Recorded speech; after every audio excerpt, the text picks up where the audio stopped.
বিগত বছরগুলোতে ন্যায় বিচারের মূল্যবোধকে নষ্ট করা হয়েছে বলে মন্তব্য করেছেন নবনিযুক্ত প্রধান বিচারপতি সৈয়দ রেফাত আহমেদ। তিনি বলেছেন, ছাত্র জনতার সীমাহীন আত্মত্যাগ, মহাজাগরণ ও অভ্যুত্থানের মাধ্যমে স্বাধীনতা অর্জিত হয়েছে। সততা, দক্ষতা এবং নিষ্ঠার সঙ্গে অর্পিত দায়িত্ব পালন করবেন তিনি।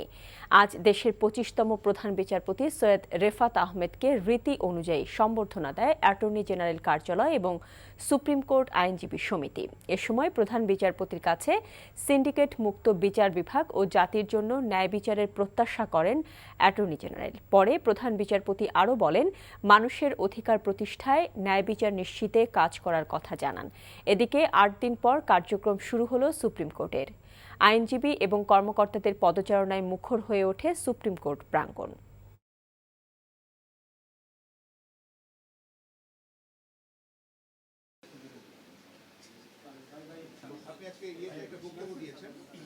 পৃথিবীর ইতিহাসে বিরল এ ঘটনা। রাজপথ থেকে বিচারপতি নাম বলা হয়, অমুককে প্রধান বিচারপতি নিয়োগ করা হোক। এটা বলেছি যে পৃথিবীর ইতিহাসে বিরল, এই জন্য আমরা গর্বিত এবং ওনাকে সেটা স্মরণ করে দিয়েছি। এই প্রেক্ষাপটে আমি বলেছি, বাংলাদেশের বিচার বিভাগে যে সিন্ডিকেট চলে আসছে দীর্ঘদিন ধরে, সেই সিন্ডিকেট ভাঙতে হবে।